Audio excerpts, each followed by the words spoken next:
Bien, hermanos, quiero saludar a Lía, que se nos unió después del último saludo, a Bexeba. Creo que todos los demás ya les he saludado. Hoy estoy conectado con el celular, lo cual me limita un poco. Pero vamos a seguir estudiando el libro de los Hechos y ayer quedamos en el versículo 3 del capítulo 8. En esos tres versículos encontramos varias cosas, pero podríamos resumir que esos tres versículos nos hablan del carácter de Pablo antes de convertirse, un Pablo que consentía en la muerte terrible de Esteban, lo cual denota que él estaba de acuerdo con la crueldad que se ejecutó en Esteban, y esa crueldad avalada por Pablo o por Saulo nos demuestra que él estaba convencido de lo que él creía era la verdad. Y además de eso, dijimos que esos tres versículos nos mostraban a una iglesia que posiblemente se había acomodado, se había sentido confortable con estar en Jerusalén, pero tal y como el Señor se los había dicho, tendrían que ser testigos más allá de Jerusalén. Y la forma que Dios usó para motivarlos e impulsarlos hacia afuera fue precisamente la persecución. En ese contexto, seguimos con el versículo 4, donde dice, pero los que fueron esparcidos iban por todas partes anunciando el Evangelio.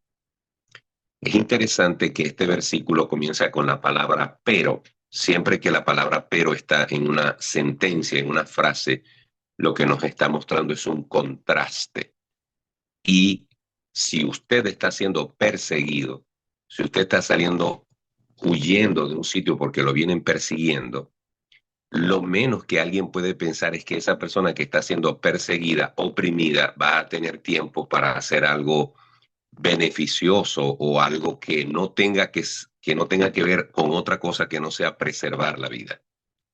Sin embargo, este versículo nos muestra que a pesar de la persecución, y a pesar de que iban huyendo y buscando un poco de seguridad que no les brindaba Jerusalén por esta persecución de Pablo y de sus secuaces, sin embargo, la actitud de los perseguidos era anunciar el evangelio por donde iban, lo cual denota una voluntad y una actitud misionera bajo cualquier circunstancia. Y dice el versículo 5, entonces Felipe, descendiendo a la ciudad de Samaria, les predicaba a Cristo. Es interesante y debemos hacer esta distinción que este Felipe que es mencionado aquí es conocido en la Biblia también como Felipe el Evangelista. No es el Felipe apóstol, aquel que dijo, Padre o Señor, muéstranos al Padre y nos basta. Y entonces el Señor Jesús le dijo, tanto tiempo has estado conmigo, Felipe, y aún no me conoces. El que me ha visto a mí ha visto al Padre, el Padre y yo uno son. Yo soy el camino, la verdad. Ese Felipe apóstol no es este Felipe. Este Felipe es Felipe el Evangelista, que si retrocedemos al capítulo 6, vamos a encontrarlo en el versículo 5, donde se están eligiendo a los diáconos, y en ese versículo 5 dice, agradó la propuesta a toda la multitud y eligieron a Esteban, que ya para este momento está muerto, varón lleno de fe y del Espíritu Santo, a Felipe, a Prócoro, a Nicanor, Timón, Parmenas y Nicolás, prosélito de Antioquía. Este Felipe es Felipe el diácono, no Felipe el apóstol. Dicho esto, también debemos decir que ahí dice que este Felipe descendiendo a la ciudad de Samaria. Desde el punto de vista geográfico, imagínense el mapa de la franja donde está Israel. En el centro está Jerusalén. Hacia el norte, hacia arriba, está, está Samaria. Y hacia abajo está Judea. Entonces, cuando dice descendiendo a la ciudad de Samaria, aunque Samaria está hacia el norte, Este descendiendo tiene que ver porque Jerusalén, desde el punto de vista geográfico o topográfico, está un poquito más elevada que estas dos zonas que son más hacia el valle. De allí que se usa el término descender, aunque vaya hacia arriba, hacia el norte. Descender es porque está bajando de una altura topográfica un poquito más arriba, está Jerusalén, más hacia abajo, ya sea hacia Judea o hacia Samaria, están un poquito más abajo al nivel del mar. Y dice, les predicaba a Cristo. Es decir, se cumple el propósito de la persecución, se cumple el propósito de que hayan sido esparcidos, y es que Samaria reciba la palabra del Señor. Versículo 6. Y la gente unánime escuchaba atentamente las cosas que decía Felipe, oyendo y viendo las señales que hacía. Una vez más se cumple el modelo apostólico del libro de los Hechos, donde la predicación de la palabra es respaldada por prodigios y milagros, por señales portentosos, para demostrarle a esos pueblos que quien está predicando no es un farsante, sino un representante del Dios mismo. Versículo 7 nos da un poco más de detalle. Dice, porque de muchos que tenían espíritus inmundos, salían estos dando grandes voces, y muchos paralíticos y cojos eran sanados. Observemos que estos milagros no son milagros invisibles, son milagros notorios, milagros visibles, milagros innegables, milagros irrefutables, porque personas que estaban endemoniadas eran liberadas, personas que estaban paralíticas podían caminar, personas que estaban cojas, que tenían sus extremidades torcidas o deformadas, eran sanados, y la sanidad era notable, era significativamente notable.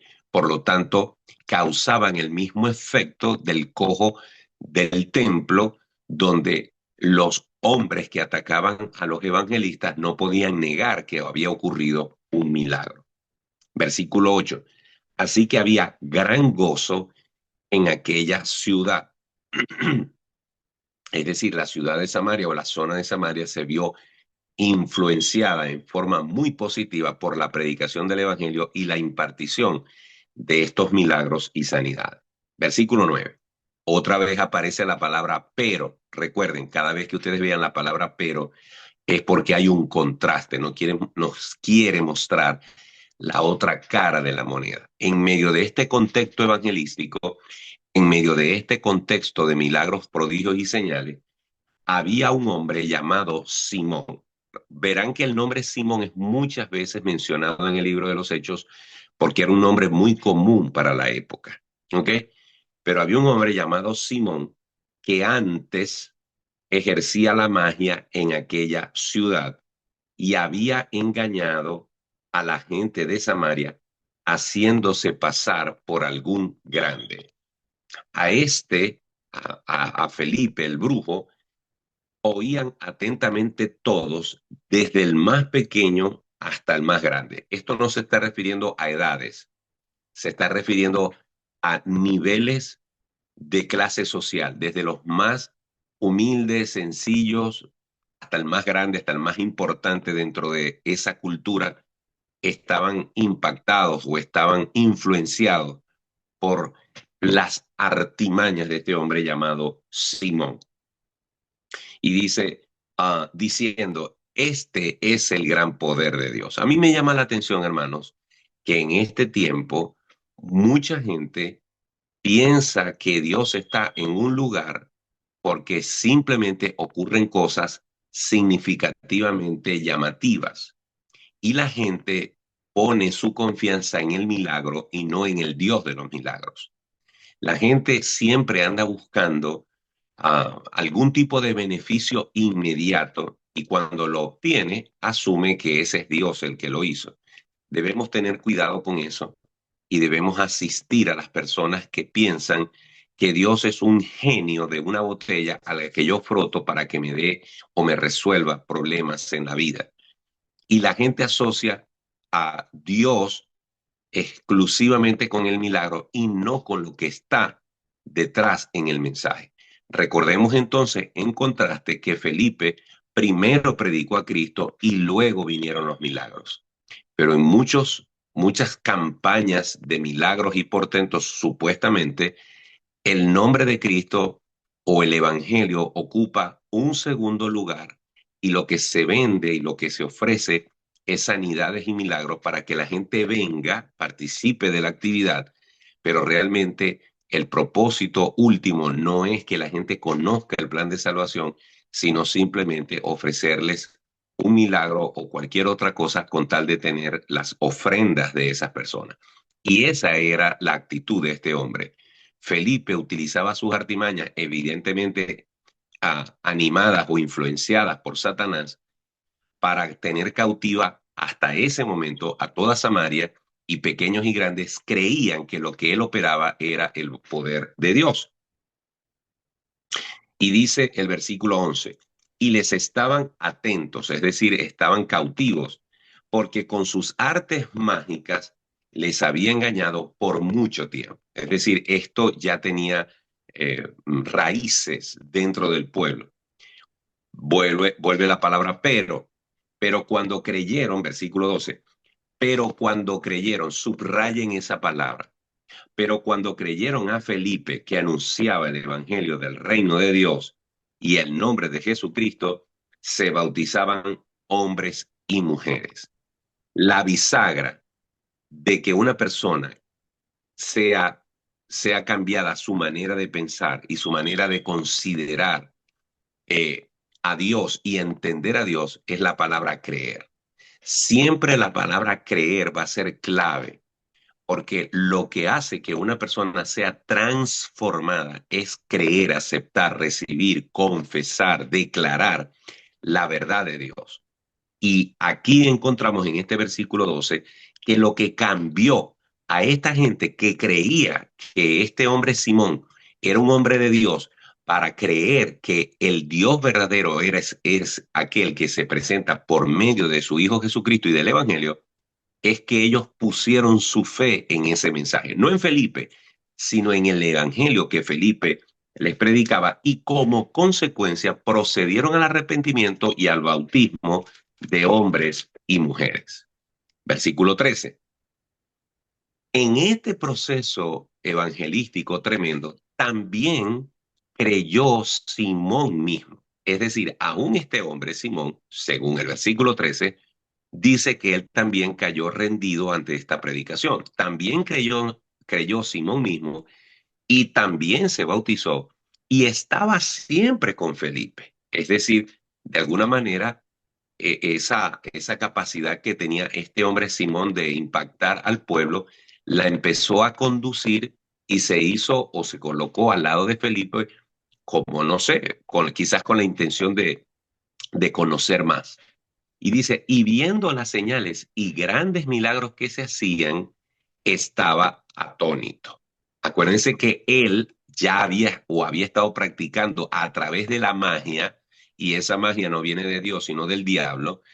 Había practicado muchas cosas engañando al pueblo, pero ahora está viendo que se operan milagros y prodigios, y esa fuente no es la misma fuente que él tenía. Así que de alguna manera él está impactado por esta situación. Él venía de la oscuridad a la luz. Versículo 14. Cuando los apóstoles que estaban en Jerusalén oyeron que Samaria había recibido la palabra de Dios, enviaron allá a Pedro y a Juan. Importante esto, este versículo es muy importante. Primero, nos denota el alcance del Evangelio. Ya el Evangelio no está encapsulado en Jerusalén, sino que se ha expandido geográficamente hacia otra zona. Número dos, fíjense que dice, cuando los apóstoles que estaban en Jerusalén, ¿se acuerdan que habíamos dicho que habían sido esparcidos, excepto los apóstoles que permanecieron en Jerusalén? Pero cuando llegó la noticia de que en Samaria se estaba predicando el Evangelio, los apóstoles, no Pedro, acuérdense que Pedro no es el Papa, acuérdense que Pedro, aunque tiene una posición de liderazgo, no es el Papa. Él es uno más de los apóstoles. Cuando los apóstoles en consenso escucharon que en Samaria se estaba predicando el Evangelio, les llamó la atención, y ya les voy a decir por qué les llamó la atención. y dicen, hey, Pedro y Juan, vayan a ver qué es lo que está pasando en Samaria. Y la razón por la que a ellos les llamó la atención esto es por la siguiente. Y aquí es donde cobra importancia Samaria. Samaria, la zona norte de Jerusalén, hacia el norte de Israel, es una zona habitada por los samaritanos. Todos sabemos por las historias que aparecen en el Nuevo Testamento que entre samaritanos y judíos había una especie de enemistad milenaria. Los samaritanos vienen siendo los descendientes de las tribus del norte de Israel que se dividieron cuando el reino se dividió. Y estas tribus se contaminaron, se diluyeron en combinación con pueblos paganos. Así que los samaritanos vienen siendo familiares lejanos de los judíos de Jerusalén, del sur. Y por eso había una enemistad fuerte. Por eso la mujer samaritana le dice a Jesús, tú no deberías estar hablando con una mujer y con una samaritana mucho menos. Por eso Jesús, para castigar la hipocresía de los fariseos judíos, les dijo que el hombre que había tenido misericordia del que estaba tirado en el camino asaltado era un buen samaritano. Y eso ofendía a los judíos porque el bueno de la película en esa historia era un samaritano. Y podemos conseguir otros pasajes bíblicos donde los samaritanos eran vistos con desprecio por los judíos. Que el evangelio llegase a Samaria, que los mismos prodigios, milagros, liberaciones y portentos que habían ocurrido en Jerusalén por mano de los apóstoles, ahora se estén dando por mano de un diácono en Samaria, les llamó la atención. ¿Qué está pasando aquí? Entonces, por eso ellos mandan a Pedro y a Juan para que comprueben, para que confirmen qué es lo que está sucediendo, porque les llamó la atención.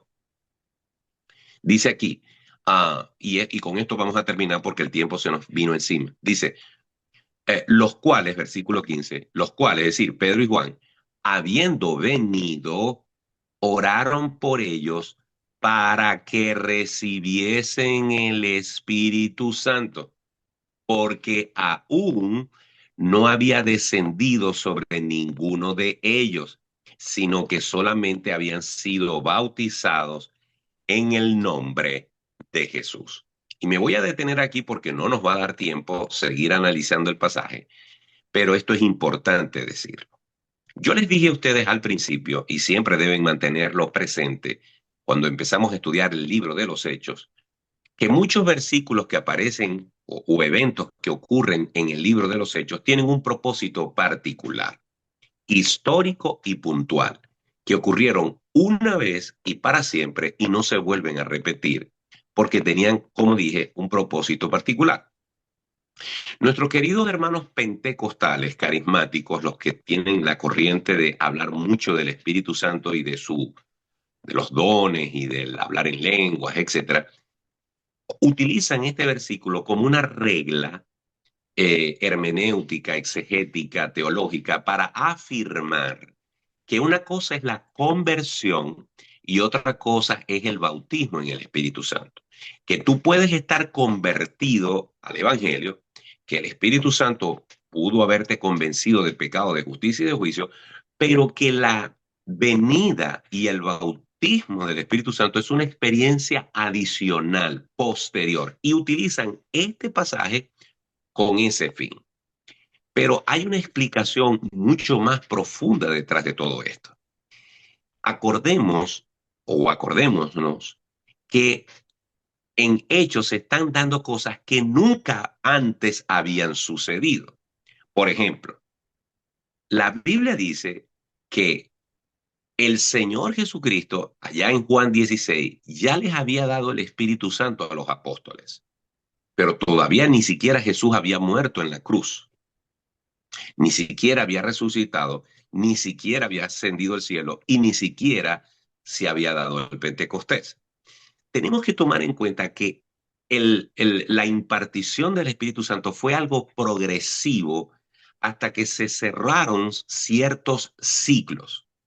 Por eso es que en Pentecostés, a los que estaban en el aposento alto, se les ministró por primera vez en la historia, tal como lo profetizaba Joel, la llenura del Espíritu Santo.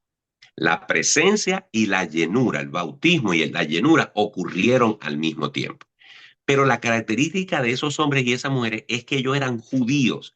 Y dentro de la teología bíblica, los judíos siempre van a tener la preeminencia o las primicias de los dones de Dios. Así lo dice Romanos. Los judíos son los primeros a los que Dios les ha impartido todas sus bendiciones. Y luego el resto de las naciones. Los samaritanos, desde el punto de vista de gentilicio, desde el punto de vista de definición de pueblo, eran otra raza, eran otro pueblo. Por eso me salí testigos en Jerusalén, en Judea, en Samaria y hasta lo último de la tierra. Entonces, en esta explosión que nace en Jerusalén, los siguientes que debían recibir de una forma eh, totalmente innegable y certificada el bautismo del Espíritu Santo tenían que ser los samaritanos, porque ellos son, desde el punto de vista de gentilicio, son un pueblo distinto a los judíos. Y en ellos se tenía que manifestar de una forma enfática e innegable el mismo milagro de Pentecostés. Por eso se necesitaba que los apóstoles que tienen en ese momento el Señor Jesucristo les ha delegado esta administración apostólica, vinieran para imponer la mano sobre ellos y que ellos tuvieran la misma experiencia que tuvieron allá en Pentecostés. Pero esta práctica de venir después para recibir el Espíritu Santo solamente ocurrió aquí con los samaritanos. No es una regla que ocurre en el resto del libro de los Hechos. Se requería en ese caso particular. ¿Dónde lo vamos a volver a ver? En la conversión de Cornelio, que más adelante lo vamos a ver en unos capítulos, y lo vamos a ver por última vez en un pequeño grupo de discípulos de Juan el Bautista que predicaban, ¿verdad?, el Evangelio a medias porque ni siquiera habían oído hablar del Espíritu Santo. En esos cuatro grupos es donde se manifiesta esta experiencia adicional o separada del bautismo del Espíritu Santo. Pero desde entonces la regla ha sido, desde el punto de vista teológico, que cada creyente cuando cree en Cristo es bautizado por el Espíritu. Y esto no necesariamente significa que va a haber una manifestación de lenguas.